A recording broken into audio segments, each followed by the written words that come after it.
Hi, and welcome back to Three and Out with Chris Spielman. I'm Mike O'Hara. Once again, we're brought to you by the good people of Comerica. And Chris Spielman, what a game Sunday in Atlanta. A 23-22 victory for the Detroit Lions over the Falcons on a game-winning 48-yard extra point. As a former player, what do you make of all the strange things that happened in that game? Well, I think the first thing I do, Mike, is say finally the Lions and we, if you're a player, say we finally won a game that was close instead of losing in the last second or losing by a 48-yard extra point or 55-yard field goal. We finally pulled one out. The big thing about that game, just watching it, there were so many critical plays in the fourth quarter. And, you know, whoever usually in the NFL, a lot of the games come down to whoever wins the last 10 minutes of the fourth quarter are usually going to win the game. And there were just huge plays. And I got to tell you, on that last drive, those are two of the best throws I think I've ever seen Matthew Stafford make or any quarterback make. I mean, his body position, fading to his side, delivering it like a shortstop deep in the hole. Just unbelievable throws and great plays by Matthew Stafford and his whole team to get a victory. They needed it. 3-3. We talked about it. Get to 500, start again. And here they go.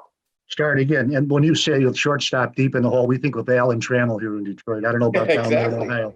All right, listen, we've got some defensive plays here to go to. It wasn't all offense. We're going to start here. All of our plays today are in the fourth quarter, and for good reason. You'll see here a fourth down, 4th and 5 by the Atlanta Falcons, and Trey Flowers, like a 270-pound safety, gets in position to bat it down, turn the ball over the Detroit Lions. Chris, break it down. Tell us what you see on this fine defensive play. Well, first of all, he's helping his safety by jamming Julio Jones, okay? Because the safety's coming over the top. He's sitting there and waiting for Julio or some type of pick route. See, they're trying to run the rub route. You see the guys crossing. They're trying to get, I think that's Ito Smith, out into the flat. And it's just a beautiful job. And by him getting in Julio Jones's way and reading and seeing the quarterback, he saves the day because he's open. I don't know who he has, but I do know this. This is a tremendous play. Now, Harmon's coming in off the blitz. Now, he's readjusting. So I don't know if he has a blitz read or not, meaning if the back goes out, he's got to take him. But regardless of how it's drawn up or what could have happened, because this play is open, this is Trey Flowers wins the football game or gives his team an opportunity to win the football game with, I think, the defensive play of the year so far. I can't tell you how difficult this is. Julio Jones, he's jamming at the line of scrimmage. So by jamming him, he's able to cover 2 with 1, like a defensive back. I mean, this is just so good right there, right? He's got his hands inside. Julio can't get off. Now, if you run it a little bit, watch his head. He's going to go back to the quarterback and break on the football. This play is so difficult to make, and one of the best defensive plays you'll see a Lions player make this year. Okay, we're going to move along. We've got another big defensive play, and Flowers is involved in this one. It's the Falcons have the ball near midfield, and we get Romeo Okwara, who's really come alive again this year, gets his 4th sack of the season. Break it down. Tell us what you see on this sack and forced fumble. First of all, he has a great get off, right? So he's going to get off on a snap, and so he's already got the offensive tackle shoulders turned to the sidelines. Once those shoulders are turned to the sidelines and almost 45 back once he makes contact, the other thing you'll see here is a little bit of leverage. Low man wins and watch the uppercut with the left hand. See the uppercut right there? Get that left hand off of him. Then being able to use that body, the offensive tackle's body is kind of like a pull to swing yourself around, which he does. And the knowledge of going and swatting the football, and he's able to have Trey Flowers recover it. But this is such a beautiful thing of technique. First of all, it's the left uppercut, getting the shoulders turned of the offensive tackle, then having the knowledge to swat that right hand and knock that ball out of there. This, again, fourth quarter plays, Mike, huge plays in the fourth quarter, making critical plays in critical times, right? That's what this game is about. Instead of making crucial mistakes, they made crucial plays. Now we're going to talk about a crucial play and a crucial mistake. Imagine this. I thought I would never say this in my life. The game-losing touchdown. But that's what it was on a 10-yard run by Todd Gurley, who got right to the goal line, stopped, stumbled, touched the line, touchdown.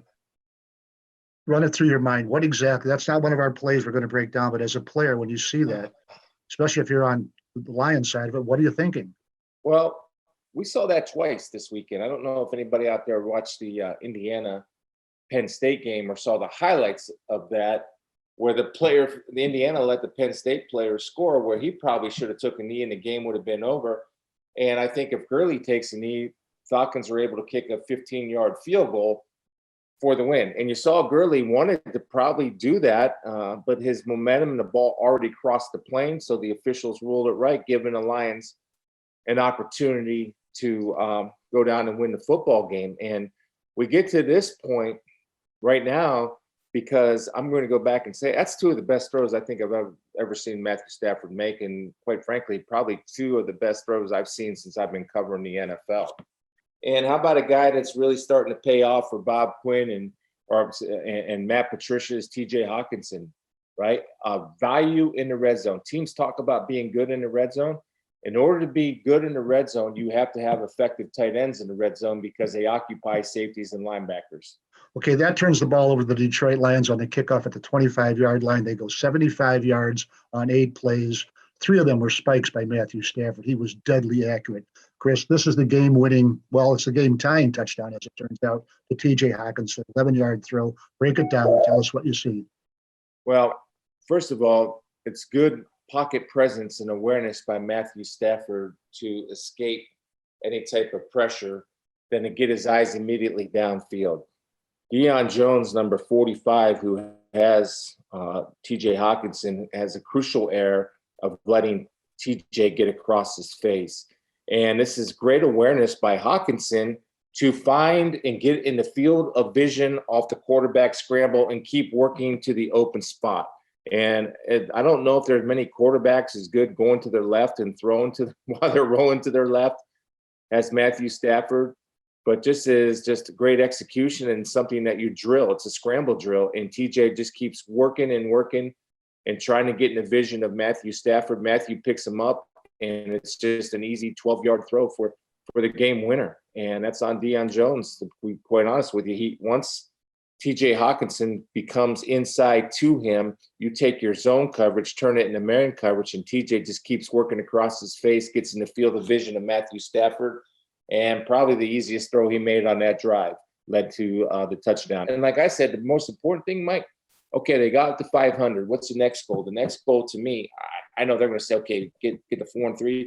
I think ideally you want to get to 5-3. If they can do that, then you're sitting pretty good. 4-4 is fine by the break, but if you get to 5-3, you're sitting pretty good. And I think they're playing pretty well. And it's a sign of good leadership. And this team was down to come back and win 2 in a row like they've won. That's a great job by Matt Patricia and his staff, and a great job by the leaders of this football team, and being mentally tough and known in the NFL. You know, there's going to be ups and downs. You just got to keep hanging in there, and they hung in there yesterday for the victory. Well, that makes them 3-1 on the road so far this year. Chris Spielman, next up, the Indianapolis Colts kickoff 1:00 at Ford Field on Sunday. We'll be back next week at the same time here to break that down and go 3-0 with Chris Spielman.